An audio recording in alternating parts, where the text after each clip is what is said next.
们要感谢啊！最近去探访我们一些的住院的弟兄姐妹哦，他们是要从鼻孔灌食，没有办法享受美食的滋味哦。所以你有没有体验到说，哎呀，我们可以从嘴巴这样吃，这样咀嚼，是一个恩典。我们可以呼吸，不用靠着氧气，是一个恩典，你知道吗？所以我们开口来感谢，来祷告，好吗？我们开口来也来承认我们的罪，我们开口来祷告。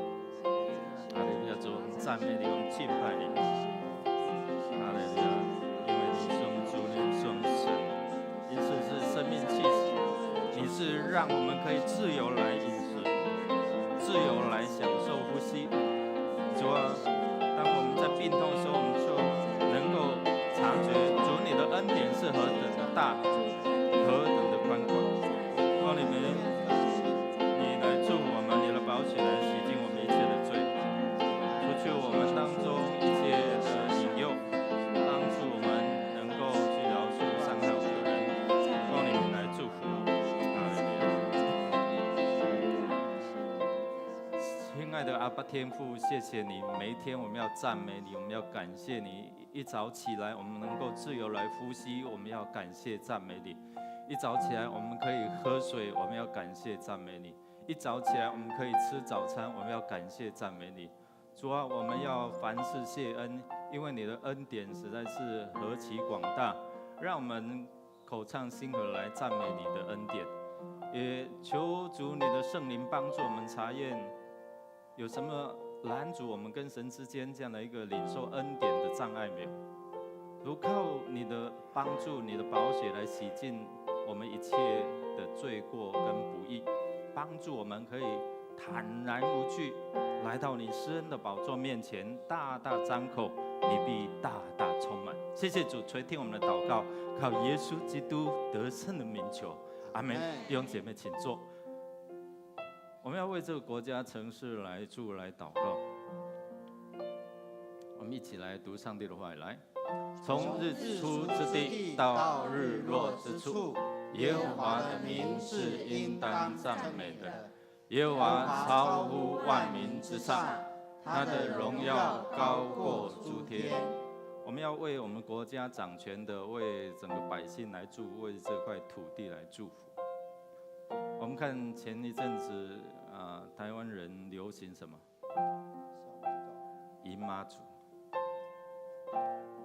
让我们有很多的混淆，有大甲的，有白沙屯的，有奉天宫的，有哪里的？但是最近有一则赖妈祖的后代，一个陈旺，他写的说，他的那一边妈祖的后代全是基督徒。他发出这篇说，告诉我的祖先，虽然是可能是一个医生，但是他是一个人，不要再拜他了。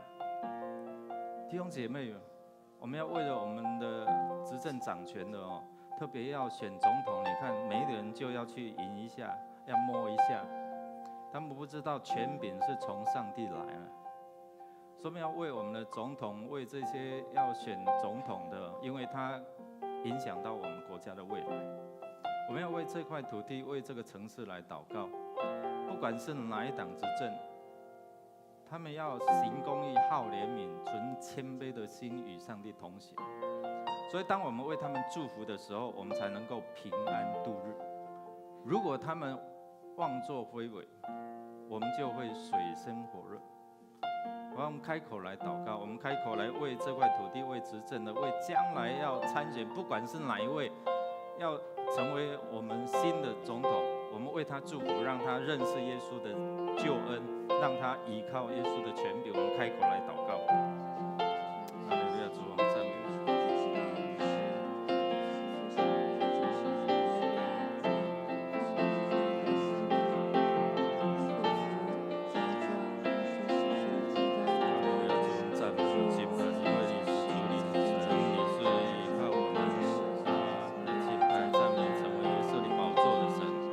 主，你来祝福，让我们的百姓脱离黑暗的权势。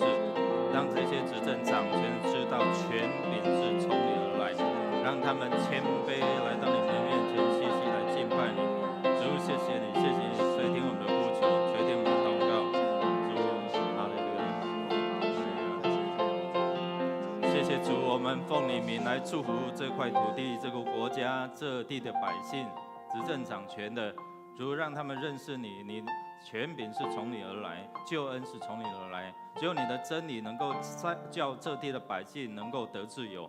奉你名来祝福捆绑在台湾空中黑暗的权势离开人心，辖制人心的主，我奉你的名来释放让这些百姓能够明白真理，能够渴慕来寻求你。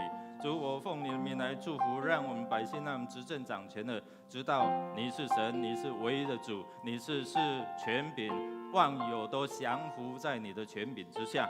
奉你名来祝福，让每一位百姓成为蒙福的百姓，成为有救恩的百姓。谢谢主垂听我们同心合意的祷告，靠耶稣基督得胜的名，阿们。我们要为我们的需要、医治、释放、自由，你的工作方面来祷告。我们来宣告主的话语，一起来。义人呼求，耶和华听见了，便救他们脱离一切患难。耶和华靠近伤心的人，拯救灵性痛悔的人。我们认识这位主是医治的，是安慰的，是拯救的是什么样的神，让你自己来体验。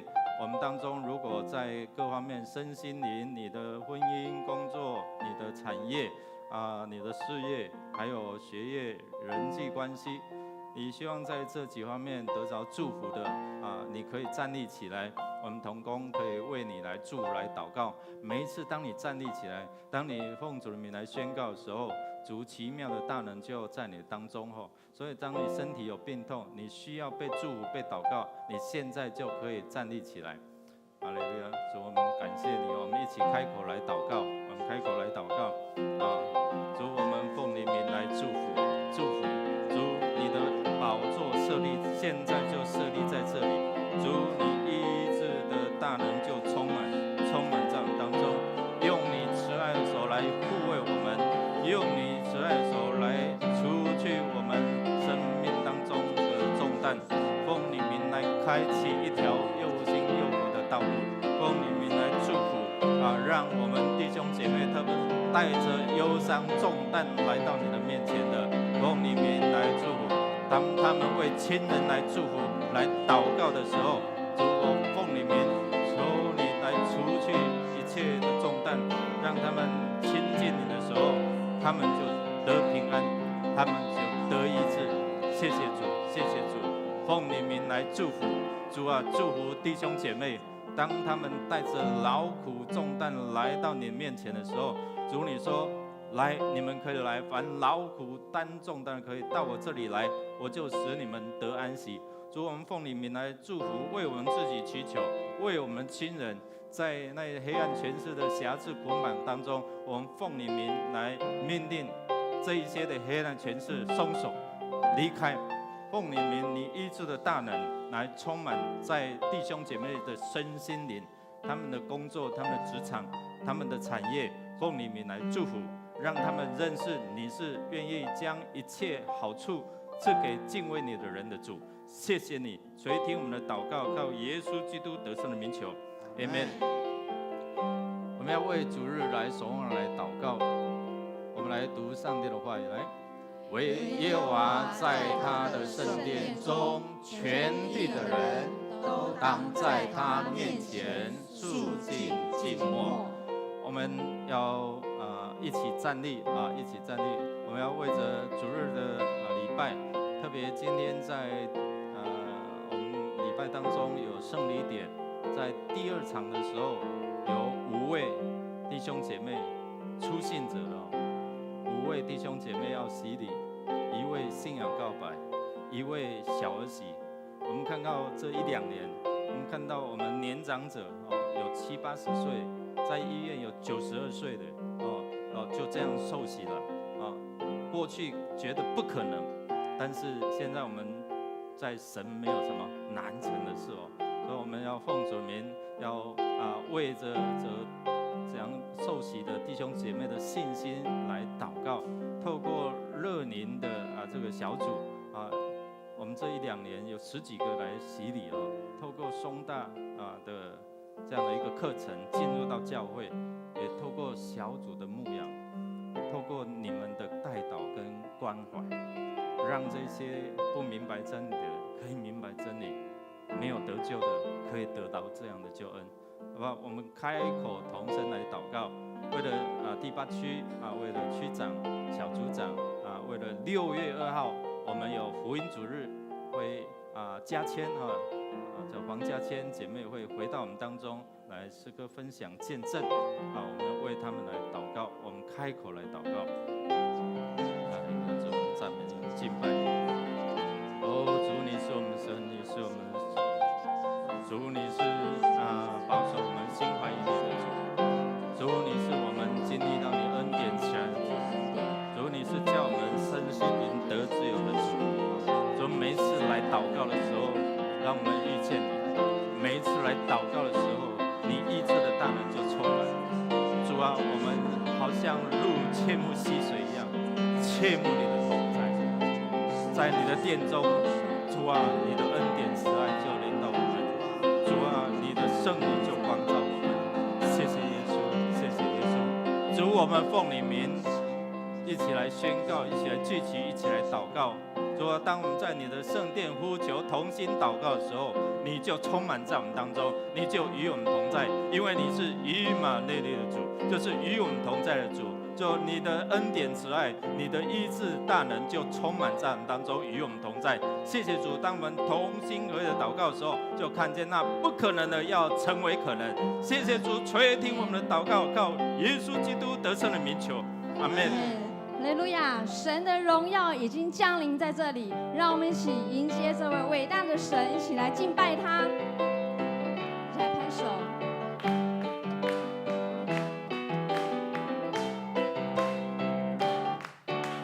神的子民何以聚集，热切期盼遇见你，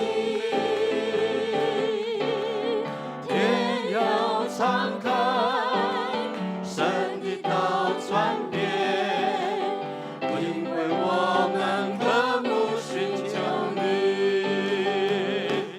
在这里，在这里。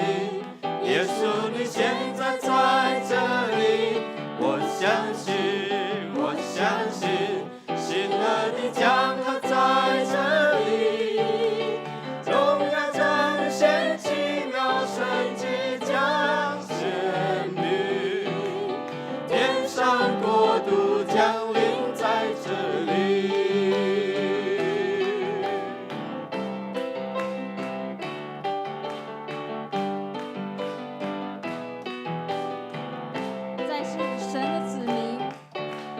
神的子民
次迎接圣灵的到来，求圣灵来充满我们，让圣灵来牵引我们。我们每一天都要亲近你，圣灵，请你来充满我的心。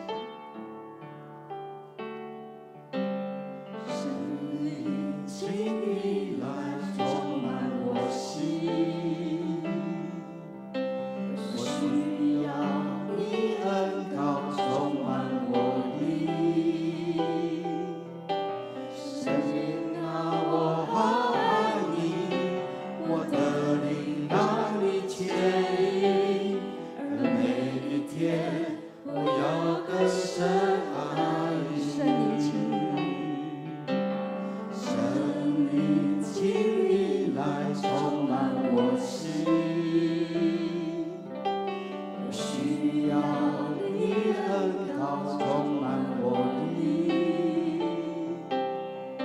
圣灵啊，我好爱你，我的灵让你牵引，而每一天我要更深爱你。我要追求你主，我将生命献给你，牵引我更亲近你，你大能更新我灵，无人能与你相比。主，我仰望你的容颜，我敬拜你，在灵与真理。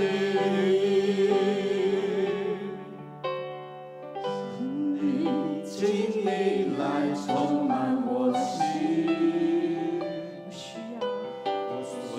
要你恩膏充满我灵。圣灵啊，我好爱你，我的灵让你牵引，而每一天我要更深爱你。圣灵，请你来充满我心，我需要你恩膏充满我灵。圣灵啊，我好爱你，我的灵让你牵引，而每一天我要更深爱你。我要追求你主，我将生命献给你，牵引我更亲近你，你大能更新我灵，无人能与你相比。主，我仰望你的容颜，我敬拜你，在灵与真理里。我要追求你主，我将生命献给你，牵引我更亲近你，你大能更新我灵，无人能与你相比。主，我仰望你的容颜，我敬拜你，在灵与真理再次的里。深的追求，我要追求你主，我将生命献给你，牵引我更亲近你，你大能更新我灵，无人能与你相比。主，我仰望你的容颜，我敬拜你，在灵与真理里。敬拜你。我敬拜你，在灵与真理里。我敬拜你。我敬拜你，在灵与真理里。我们一起来祷告，求主来更新我们的心意，让我们所做的每一件事都是主你所喜爱的，让我们所走的每一步都不偏离主你的道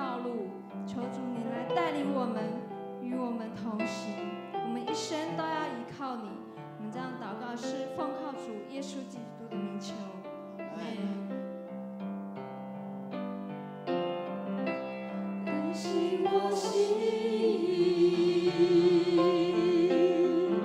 使我能像你，更新我心意，使我能像你，更新我心意，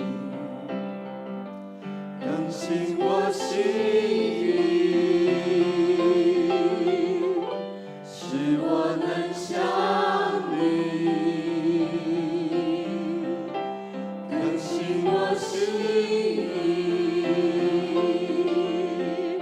使我能求像主更新我心意，更新我心意，使我能像你，更新我心意，使我能像你。主你是，主你是陶匠，我是泥土，我所造，我是你恳求，更新我心意，使我能像你，更新我心意，使我能像你。主你是，主你是陶匠，我是泥土，我所造，我是你恳求，更新我心意，使我能像你，更新我心意，使我能像你。更新我心意，更新我心意，使我能像你，更新我心意，使我能像你。主，谢谢你，因为你照着你的样式来创造我们。当罪进入到我们的生命当中，我们失去了主你的形象。主，你再一次来到我们当中，透过十字架的救恩，你恢复了我们在神里面的形象，更新我们的心意，让我们更像你。塑造我们，让我们的思想、情感、性格更像你，帮助我们更能够像一个属神子民的样式。每一次我们来敬拜，愿你彰显你的慈爱跟你的荣耀。每一次我们的敬拜，我们带着渴慕的心来遇见你，帮助我们透过你的话语，让我们思想我们如何更像你。圣灵赐给我们动力，让我们在生活当中活出你的样式。谢谢你垂听我们的祷告，靠耶稣基督得胜的名求，阿们。弟兄姐妹，大家平安。好，我们当中不知道有第一次有没有第一次来与我们一同敬拜的弟兄姐妹？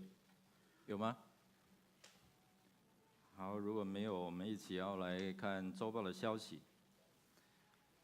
今天我们要举行第3次的圣礼典，在第2场的礼拜当中有潘俊德、韩秀玲、罗秀美、刘美秀陈林璇这几位弟兄姐妹要成人洗礼、信仰告白是林秀玲那小儿洗礼是魏领恩。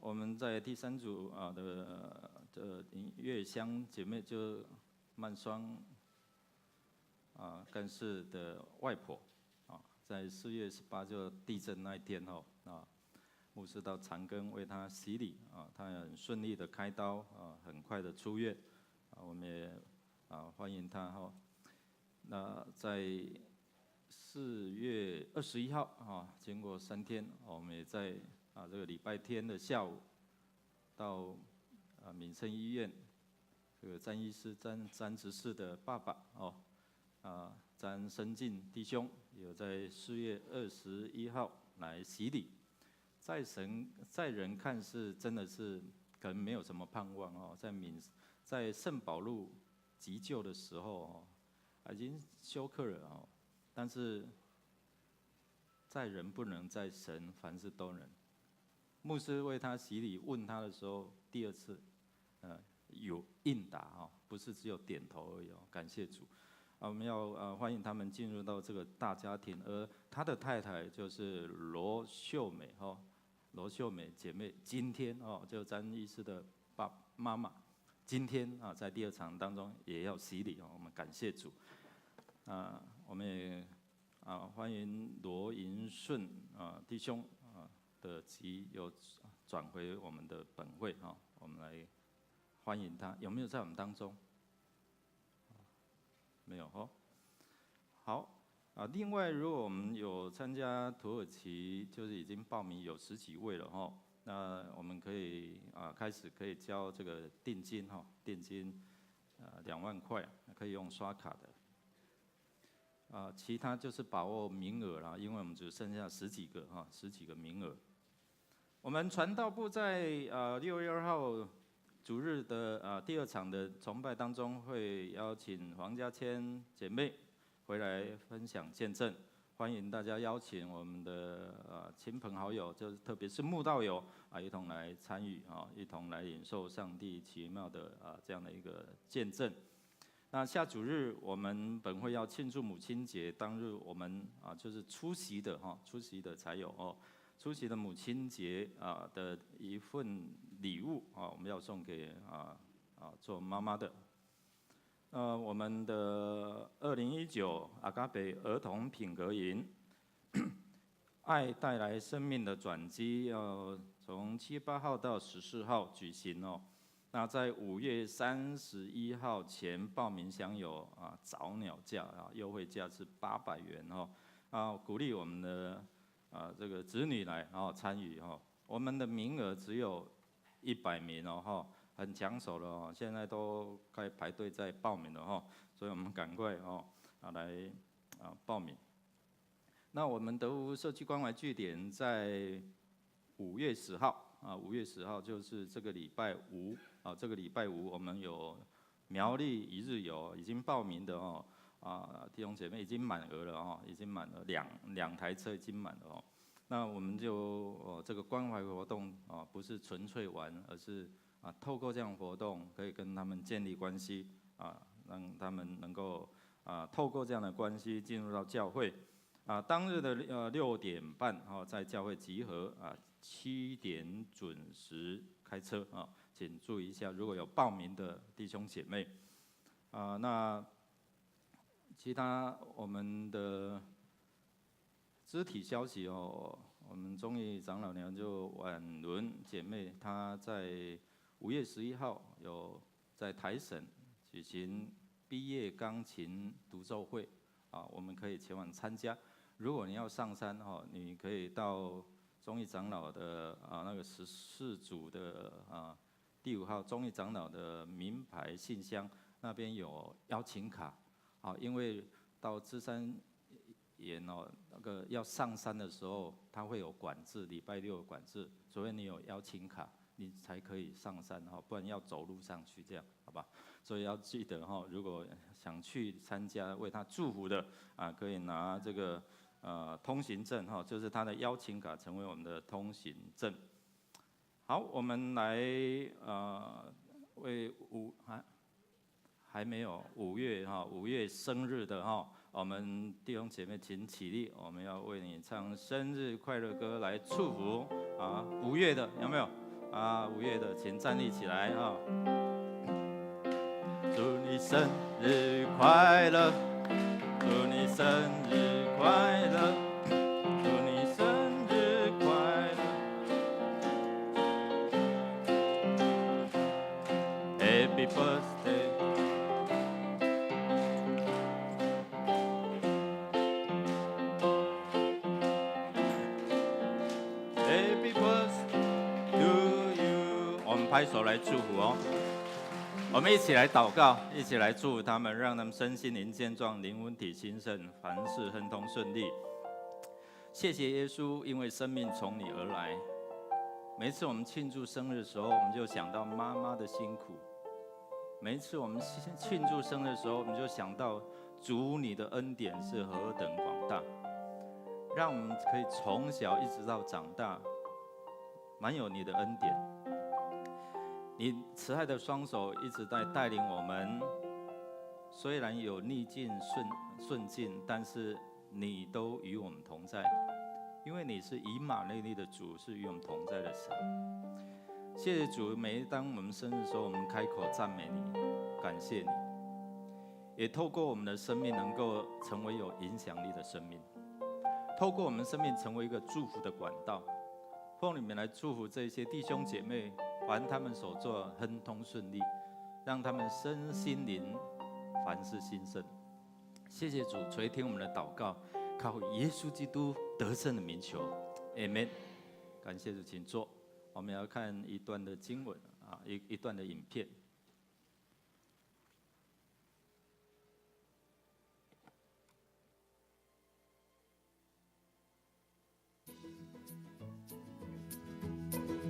你可能会不知道，没有头绪说要挑什么好。杰克与魔豆那一个，因为他们最后就是把大魔王的东西偷走嘛，觉得这样会不会以后让他觉得就是偷别人东西是可以的？困扰就是小朋友可能会一直跟你讨论，或者自己又在编故事之类的。现在很多家长心里面的压力，是因为我们这些专家，让孩子在学龄前的时候多读绘本，然后语言能力会增加，然后社会行为能力能够比较早建立，然后什么同理感什么一堆哦，然后从里面可以塞品格教育，所以每个妈妈都说好，我一定要从小开始。我们要让阅读对孩子产生影响力，最重要的一个观念就是乐趣。绘本之所以是绘本，它有这么大量的图跟这么少的文字，其实它是针对孩子的阅读特质去设计出来的。当他看着图的时候，听着我们念的文字，他把这两个东西结合在一起，而他脑中开始思考，还有他会表达，他会有问题。所以他不只是看，他要听，他也要说，这才是完整的阅读的经验。不然，当你把书摊开来，你说哦好，我先念这几个字，后面比如说接着念，他的视觉就从图就转移到文字，那他就等于是在认字，是，那就是虽然好像可以教他学一些字，或者是复习一些字，但他就失去乐趣。我也是赞成那个天老师的说法，我们从来没有让孩子去认字。就像我们在学校讲故事的时候，我们也是都是打图片给他看，反而我们是把文字给隐藏起来。我认识一个妈妈，她儿子大1了，放假回到家里，还是会拎一本书说妈躺在他旁边，妈念给我听。然后他说他讲这个事情给人家听的时候，大家都觉得很爱笑。那我说这是无比幸福的事情。其实陪伴孩子阅读是一件非常有趣的事，你只要记得这件事有趣。那个有趣包括你让孩子感受到阅读的乐趣，也包括你自己必须乐在其中。当你们都享受这样的阅读过程的时候，让书自己跟孩子说话。好，我们在5月18号5月18号教会会举办这样的一个聚会哈。那我们名额有限哈，那报名是每个人是200块是吧哈？所以我们把握这个机会啊，我们来看今天的金句，我们一起来读2遍，一起来。又要将你们的心志改换一新，并且穿上新人。这新人是照着神的形象造的，有真理的仁义和圣洁。以弗所书4章23到24节再一次，又要将你们的心志改换一新，并且穿上新人。这新人是照着神的形象造的，有真理的仁义和圣洁。以弗所书4章23到24节，我们预备心来奉献。奉献是基督徒感恩的表现，是出于甘心乐意。不明白奉献意义的弟兄姐妹，你可以用祷告来表达你的感恩，不用勉强。我们一起来用这首诗歌来回应主的恩典。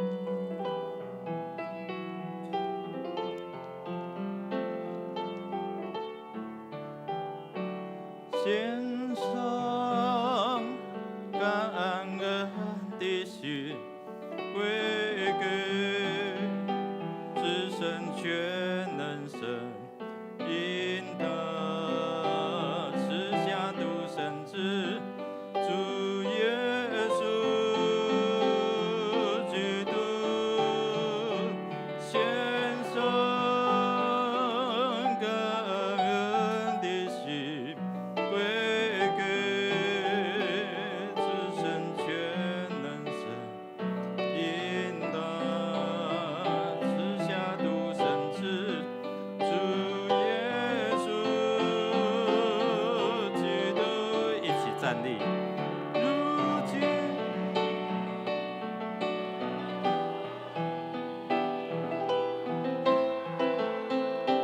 贫穷者已曾富足，都因为主已成就了大事。如今，软弱者已得强，贫穷者已曾富足。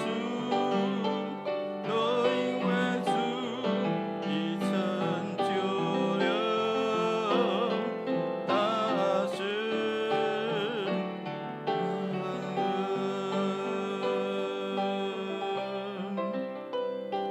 感恩，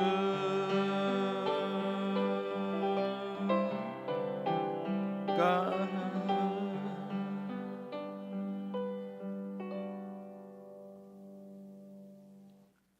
亲爱的神，主耶稣，我们满心的感谢赞美你，感谢你让我们经过一个礼拜，我们能够来到你的殿中，我们一起来敬拜你，一起来感谢你。就是求主耶稣你更新我们的心，让我们能够更像你，让我们能够真的在你的话语中，我们能够改头换面。我们献上我们的金钱作为圣工所用，求主你来悦纳。我们将满心的感谢祷告，奉靠耶稣基督的圣名祈求。我们坐下前，跟你的旁边祝说，我们一起来领受上帝话语里面的全能。话语里面的全能，请坐。弟兄姐妹，一起翻开在以弗所书第4章，我们要从17节看到24节。哥林多、加拉太、以弗所。以弗所书第4章，我们要从第17节看到24节，很快的翻到哈，或者旁边如果没有圣经的，你可以很快的跟他分享。我鼓励大家带着自己的圣经，或者是在你的手机有下载圣经可以随时来看圣经。好，翻到了，我们要一起来读上帝的话语，一起来。所以我说，且在主里确实说，你们行事不要再向外邦人新行事，他们心地昏暗，一些所示的生命隔绝的，因自己无知，心里刚硬，良心既然丧尽，就放纵私欲，贪行种种的污秽。你们学了基督，却不是这样。如果你们听了他的道，领了他的教，学了他的真理，就要戒去你们从前行为上的旧人，是因私欲的迷惑渐渐变坏，又要将你们的心智改换新，并且在上帝新人是照着神的形象造，有真理的。好，我们到这边，感谢主。我们今天透过这一段的经文，我们来思想一个题目，叫改头换面。我们常常用这改头换面来形容一个人气血怎样归正我们形容一个人，他可能以前做了不好，然后如今他因为某种的经历，他的生命就改变了，重新做人但是我们不知道大家有没有看过这一片的影片？有没有？这一片影片叫什么？变脸，对不对？这个约翰丘塔他饰演这个Sam他是一个 FBI 的警官那他在追捕一个恐怖的杀手由尼可拉斯凯奇所主演的他叫凯斯特他是一个大坏蛋在一次的一次的计划当中，他杀了这个西恩，就是这个 FBI 这个警察的儿子，所以从此之后结下了梁子不共戴天之仇，对，所以经过8年的追捕这个西恩就抓到了这个凯斯特由尼可拉斯凯奇所主演的这样那但是他们要调查一个他们计划的爆炸的事件，所以要调查出这个炸弹放在哪里。所以他这个西恩就要装扮成为这个坏蛋凯斯特的面容，所以把整个脸改变，把它换掉，然后他可以进入到这个监狱里面去跟他同党让他知道我没有死了可以调查那个炸弹到底放在哪边经过这样的一个整个过程结果这个坏蛋这个凯斯特竟然醒过来然后杀了所有这个医生他把他装上另外这个西恩的脸他变成一个 FBI 的高级警察所以这样他为所欲为，也破坏了整个这个西恩的家庭，还有他的婚姻。如果看过，你就知道最后高潮迭起了。但是我要讲就是说，虽然变了脸了，他们内在还是一样吗？还是一样。奇怪，这个凯斯特变成一个这个警察之后，这个西恩的老婆觉得，这个人怎么怪怪的，跟平常的性格都不一样怎么有那么大的改变原来你看，有时候我们就改头换面，但是内在如果没有改变他就是跟他的性格是完全不符合的所以今天我们透过上个礼拜视线传道跟我们分享我们原本第1章到第3章，我们是跟上帝之间有这样的一个关系那透过这样的关系，让我们认识了这位神，让我们知道在他里面有永生的道路，让我们知道说我们可以每一个人都可以来亲近他，不是你做好事做功德你才可以得着这个，没有办法用金钱来买卖那第4章开始，我们看到刚才说其实，在我们看的圣经没有看到，但是在原文里面有看到，所以是一个改变，是一个转折好，所以我们透过这样的一个合一一念之间这样的一个合一在哪里？在一个族、一个信仰一个洗礼。所以我们透过这样的合一的信仰，多元的族群当中，我们可以一起来敬拜神，这是神机，你知道吗？原本可能是仇恨的、敌对的，但是可以因为耶稣基督我们上次有放过那个影片，这个美国的宣教师他们到这个森林里面去跟其他的这样未开化的民族传福音哦。那因为这样的一个洗礼，本来有仇恨杀害，但是因为耶稣基督，所以他们可以彼此接纳，一起来敬拜上帝。这个就是在耶稣基督里面合一的信仰。那我们教会是什么？教会是指我们，那我们的教会是一个使徒性的教会。什么叫使徒性的教会？可以告诉我们什么叫使徒性？使徒要做什么？传福音。所以耶稣差派他们说：“你们要去，对不对？要去到哪边？万民当中，要去到人群当中哦。所以当我们去年站在那个大使命山上面的时候，我想起了耶稣告诉门徒说：你们要去。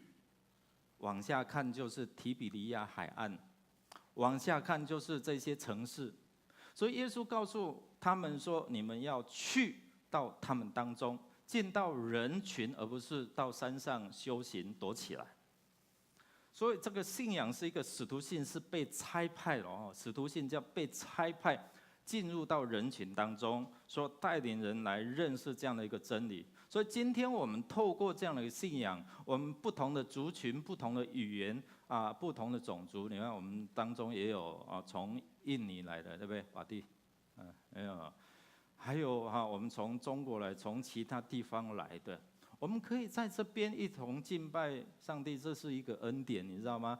所以透过这样的一个敬拜，我们透过这样的一个统一的信仰，我们看到初代教会他们从各地方来。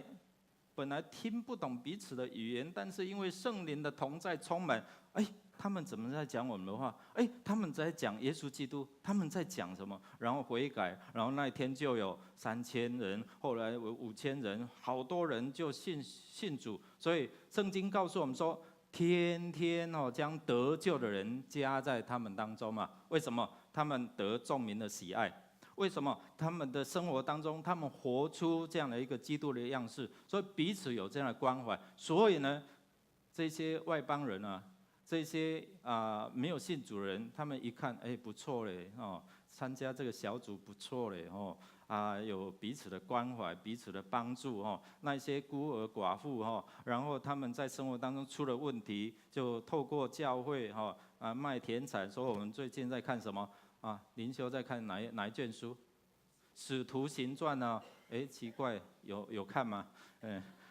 好像没有什么反应哦。如果你有看《使徒行传》，你会看到什么？哇，在初代教会看到这些有需要的人，所以巴拿巴或是弟兄姐妹就卖了田产，然后把它拿出来，然后分享，然后彼此来怎样分享对不对？好，所以我们看到透过这样。教会第4章到第6章，所以透过一个转折的语句来帮助我们知道说，我们如何成为基督徒，然后成为基督徒，认识耶稣之后成为基督徒，然后基督徒的生活是怎么生活？哇，这就是一个重点。所以第4章到第6章就开始要所以你们要怎样怎样，你们不要再怎样怎样哦。好，所以这个目的我们一起来念来，在耶稣基督里，心思意念被更新，活出合乎蒙召的生。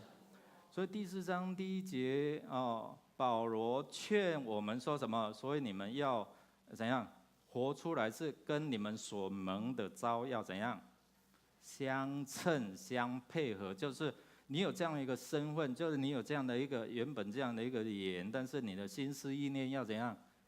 要合一不要像刚才那个变脸一样奇怪，有原本的外在，但是内在却是不一样的好，所以今天我们看到4章的第1节说，所以有什么？所以一起来念来。所以我因为主的囚犯，劝你们行事为人与你们被召的呼召相符这个在原文里面有这样的一个解释，但是在和本里面可能没有看到所以那这样的一个所以是从第1章到第3章转折也可以成为一个转变，就是说原本知道第1章到第3章是说上帝如何创制他的教会。好，设立这样的一个教会，这样的教会是我跟这位神的关系。现在，所以要转进说什么？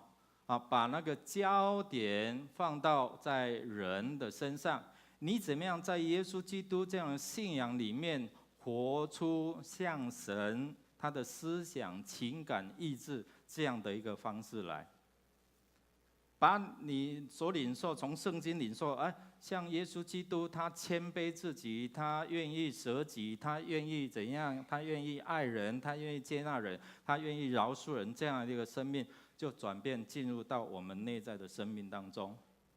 所以就进入到那个焦点，就是放在教会，放在你我的身上就开始说我跟人之间的相处还记得吗？牧师我们3位牧者提到十字架，对不对？第1章到第3章是我跟什么神，我跟主的关系嘛。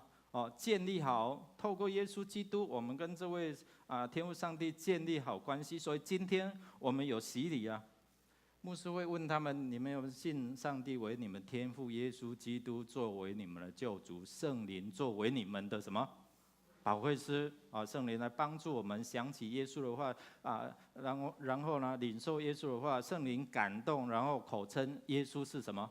是主所以跟上帝之间的关系建立了，我们才能够跟人之间有好的关系，所以彼此成为一个和好的。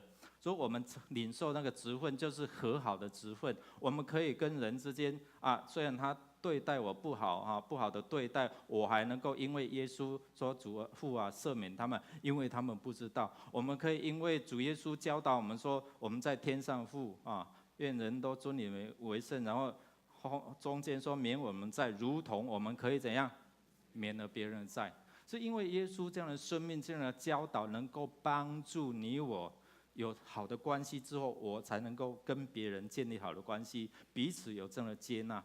你知道初代教会不容易天天将得救人加在他们当中。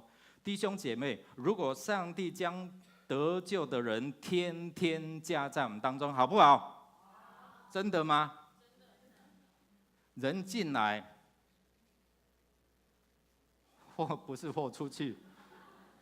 人进来，吃的有没有问题？爱餐会不会有问题？你知道我们现在德福关怀据点吃的就出问题了，对不对？现在要有志工谁要来打菜？谁要来服务？我们当中有吗？有吗？你愿意吗？都没有回应有愿意我们有一些志工，他就是135现在我们135有据点你知道透过这样据点，很多社区的人进来。我们生活的水平有时候不一样的，要在一起容不容易？不容易吃饭的规矩、习惯，你可不可以容忍？就因为这样，初代教会也是因为这样分配不均嘛，所以才选出几个执事，7位执事，对不对？7位执事，他们要有圣灵充满，有好名声等等这一些，对不对？好选出来，所以我说主将得救天天加给我们进来，有没有问题？有问题了，空间不够了，对不对？我们台语礼拜已经满了，我们华语礼拜已经大概80%了，所以我们要开始想说，我们如何在扩张我们境界。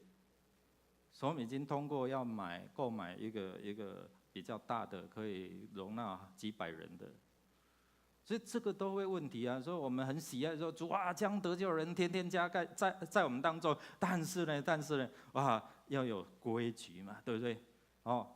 这些的我们有恩友的事工，我们有其他的事工社区进来的生命都必须调整我们信主久的人可能会不习惯，但如何去接纳，如何去帮助他们？好，4章17节就第二个所以就是告诉我们说，在我们生活当中我们要彼此有这样的一个调整哦，所以焦点放在你的身上啊。所以一起来念来。所以我说，且在主里确实的说，你们行事不再向外邦人存虚妄的心行事了。过去可能我们存在着当外邦人的时候那种拜时候的那种思想、情感、意志啊。但是，所以就是开始改变了。当你跟上帝之间有这样的建立关系，今天有这5位都是大概第一代的信徒哦，第一代的信徒。所以在很多思想观念会有一些停留在什么祖先的崇拜，或是过去那种宗教信仰的这样的一个影响力哦。我们就要帮助他在主里面不要再像外邦人，以前我们也是外邦人不要这样像外邦人还没有信主之前的这样的一个行事为人、心思意念所以保罗就写信告诉他们，不要再像外邦人在讲什么样的东西第一个在灵性上与神隔绝所以过去跟神的救恩没有关系，但是因为耶稣基督让他们跟上帝连结了。以前是透过这样的一个自己的思想意念，听魔鬼撒旦的话去敬拜这些偶像。所以我们看在创世纪的时候本来创造这个伊甸园，然后亚当夏娃他们生活得非常幸福快乐。但是因为有一天不一样的话，蛇代表撒旦的话也就进入到人的耳朵。所以人的思想、情感、意志都开始改变了。上帝说吃的时候日子就必定要怎么样死，但是魔鬼撒旦告诉他说什么？不一定。上帝说一定，但是撒旦告诉他说不一定，因为上帝怕你太聪明，谎言。所以当他们不听上帝的话，这个就是罪，罪就使人跟上帝之间隔绝了。一起来念来。他们心地昏昧，与神所赐的生命隔绝了，都因自己无知，心里刚硬。好，耶和华神用地上的尘土造人，将生气吹在他鼻孔里，他就成了有灵的活人，名叫亚当。只是分别善恶树的果子你不可以吃，因为你吃的日子。这是创世纪上帝的话语告诉我们说，人是有灵性的，对不对？上帝在鼻孔吹一口生命的气息，所以人成为有灵的活人。你有没有看到猫、狗、猪在那边拿香拜拜？有没有？没有，对不对？只有人嘛。不管他是高知识分子或是低知识分子，他就是会看模仿然后拜。小时候我们就是在拜拜的家庭，我们看到迎妈祖的时候，大家就跪在那边，然后让那个叫就叫做弄酒咖。小时候我们也这样做过，但是因为认识神之后，你看没有认识神的时候。就像亚当夏娃，灵就跟死了，就跟神的恩典隔绝。所以灵跟这位创造宇宙万物的真神隔绝了，开始在思想、情感、意志就出问题了，所以魂就出问题了，思想的堕落。所以我们看到圣经告诉我们，开始心思昏暗，看不清楚，不能分辨好坏。我们信耶稣，我们知道看，哎呀，那些拜很愚昧，对不对？但是我们以前在拜的时候不觉得愚昧，觉得很神圣。然后当那个妈祖的后代说：“你们不要再拜了，我的祖先是什么？是个人，可能他写说可能是医生来的林默娘，但是他是一个人，不要再拜了。他的后代大部分都是基督徒，都是信上帝的，所以当人不明白，心里就开始没有办法分辨，就无知了，心里不安，有拜有保比无拜惊安怎出代志啊？这样懂吗？我看这个多拜一点，哇，我要以前有大门槛，对不对？你不能站在上面的，为什么？大人会骂你。门槛有什么？有神啊，好定神，你知不？你开玩笑，你的囡仔学不起来哦，所以就会被骂，你知道吗？哇，所以到处有神，你知道吗？哇，所以都被一些限制住。所以你去看《封神榜》就知道，哇，人去创造一些的神，然后来拜，然后心里就产生了无知哦。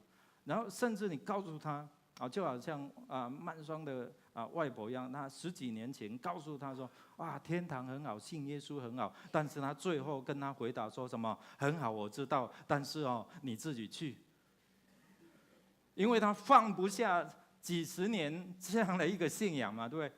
你要把他的神主牌这样的一个信仰放下，容不容易？不容易，我告诉你所以心里就顽固、固执放不下。这是华人，特别是年长者很难放下的一个信仰。但是感谢主在神没有难成的时候我们看到4月18号他受洗了他受洗了，然后为他受洗的时候，他非常高兴受洗完之后，马上就进入到手术房，礼拜4开刀，礼拜天出院了。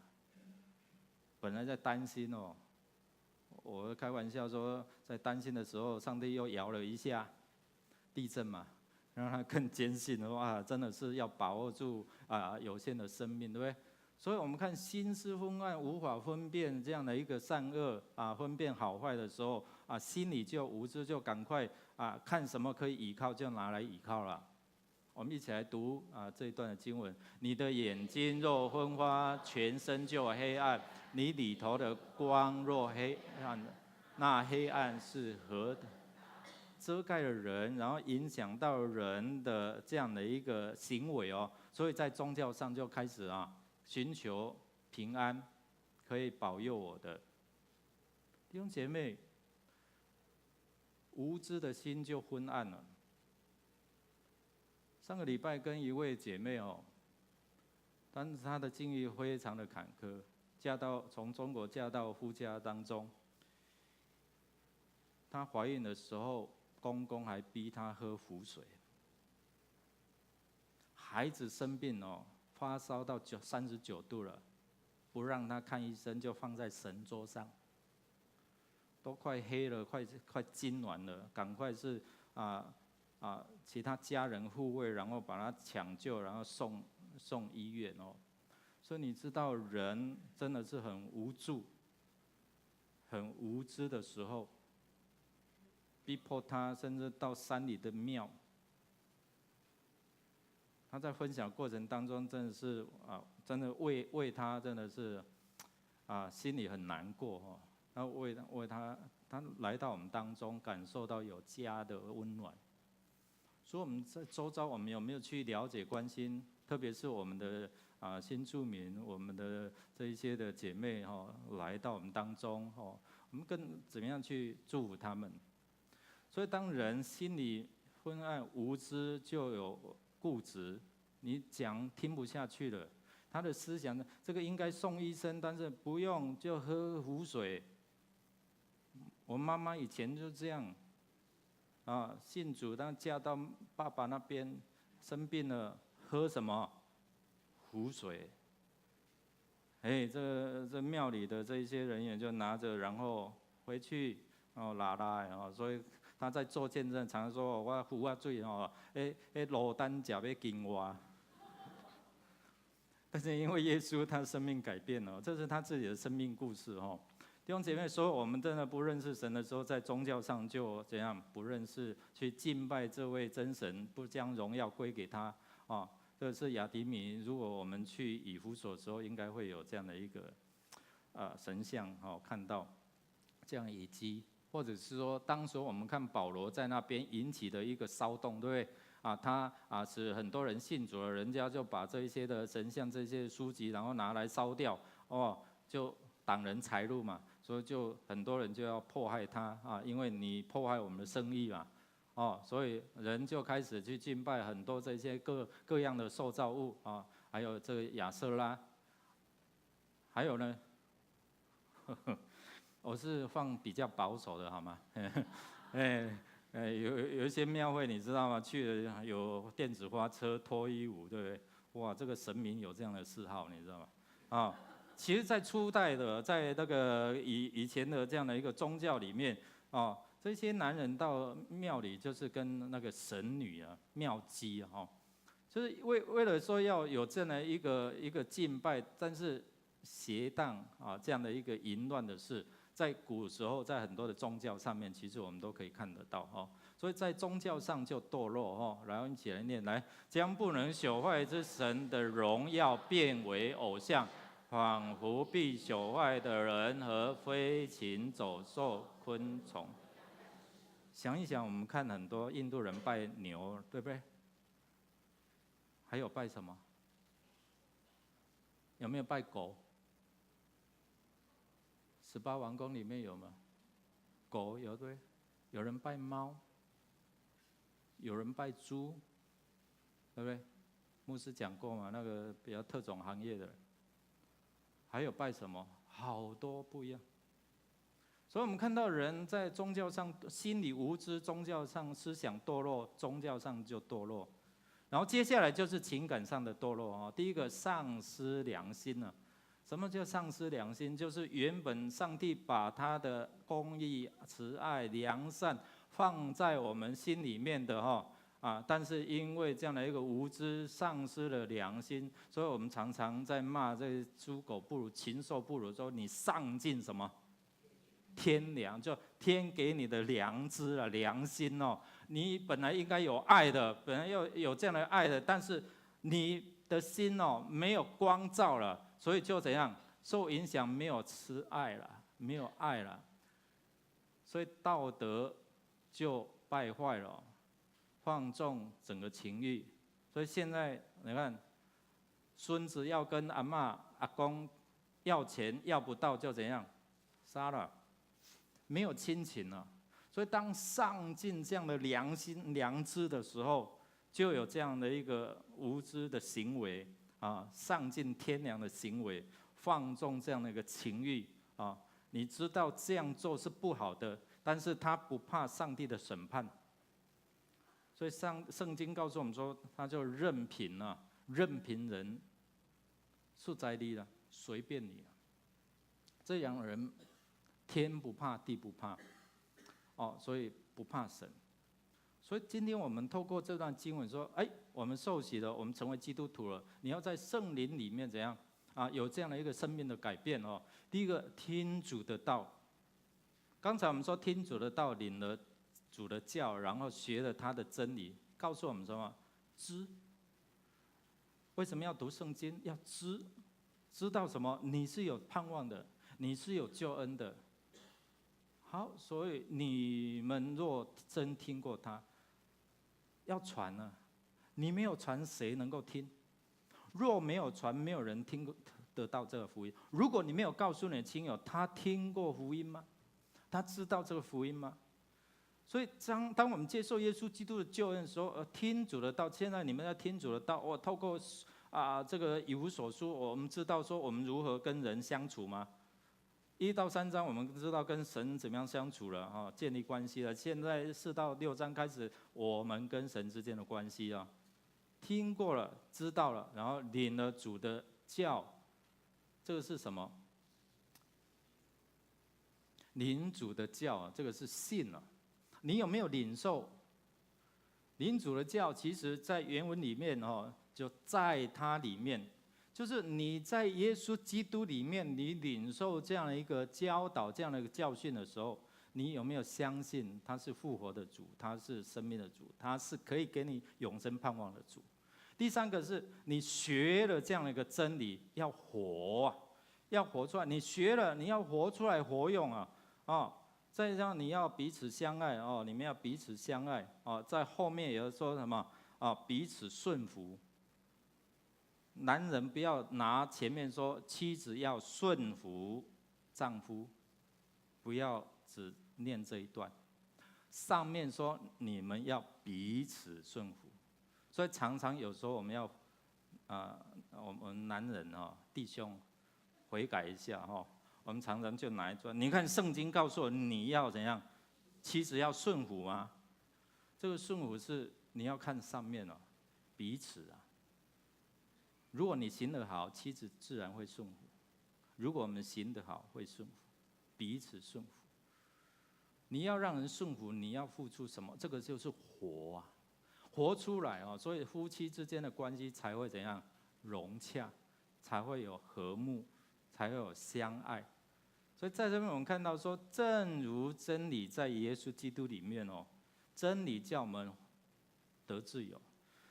所以自古以来，夫妻要在一起，不同的血缘、不同的生活习惯要在一起，真的很不容易。但却是一个奥秘，却是一个上帝给的恩典那你如果没有学真理在基督耶稣里的真理很难相处的。我们现在的婚姻真的是听到就是很多这些破裂的，或者是彼此亲子之间的关系是破裂的，没有办法沟通的，是因为没有火知道了。我相信了，但是活得出来吗？活不出来。好，第二个，保罗告诉我们说，心意更新你要改变更新这个改变没有办法自己耶，是被动的，你被更新了，你是要被更新的，但是一直是持续的。保罗说，你们要心意更新原文里面说得以更新是to be renewed， 是继续的。你是要在主里面，在耶稣里面。所以为什么要看圣经？要被更新，要脱去，然后要穿上。脱去旧有的思维，不是改善它的表达就是说，你要好像脱衣服一样脱掉，然后穿上。容不容易？真的不容易吴有为弟兄他在5岁的时候离家出走，他没有读什么书。勉强快这个小学毕业差一点毕不了业，离家流浪2年他长大之后，他就是没有什么样的一个学识，所以就在街头卖玉兰花、卖口香糖。在这样的一个过程当中他的生命就是这样。他在3年多前，他遇到一个陌生女子，跟他邀请传福音，所以他进入到教会，而他生命的改变。他1年可以读9遍的圣经，5天就把这个圣经里面的各卷的目录那个卷名都把它背起来。他卖完有空就在 7 或是便利商店的桌上抄圣经。他花了好像8个月把圣经抄完。所以他除了工作之外，他很多的时间就是在抄圣经，在读圣经。所以他生命有这样的一个改变。弟兄姐妹，我们生命改变，让他因为在耶稣基督里，他的生命就改变了。过去可能是流浪街头，他是靠卖玉兰花、卖这样的一个口香糖为生，但是因为这样的信仰，他生命改变。最后我们要看一段的影片，在香港黑道大哥这个洪汉义的这样的一个生命故事因为时间有限，我只是把它浓缩。受刑人个个专心聆听台上讲员分享的生命见证。这位言谈幽默、带着浓厚广东口音的，正是曾经叱咤香港帮派，在黑白两道都能横着走的连外国的那个足球比赛，他都是要操控的，都可以赌钱的嘛，对不对？我以前很抵挡耶稣的，我从来几十年来不准人家在我面前提耶稣的。如果我的小弟跟我面前，在我面前提耶稣，我会打他的。我说你是不是神经病啊？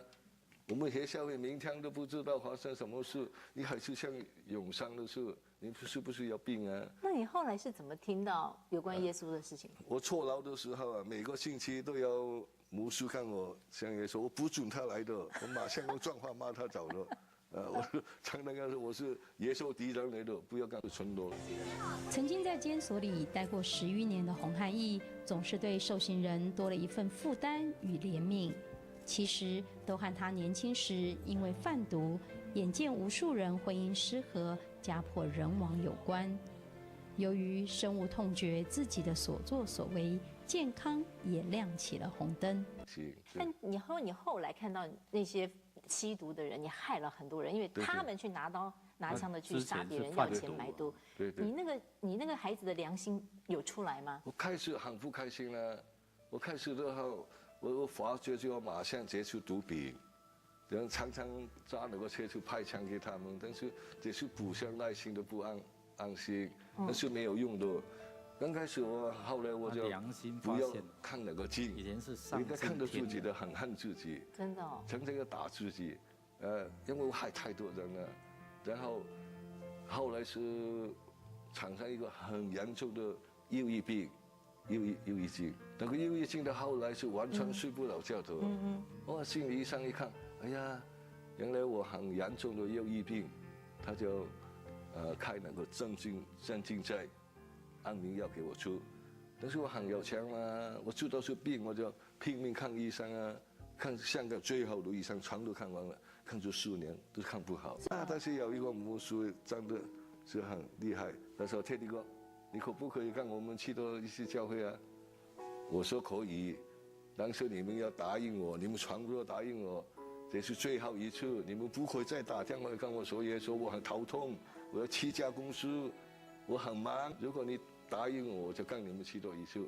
我不相信去到一次，你们的耶稣将我改变成怎么样？就答应他们去了。这次他带我去香港最大的教会，很豪华的，叫同富通，是香港最大的。但是进去马上就睡觉了。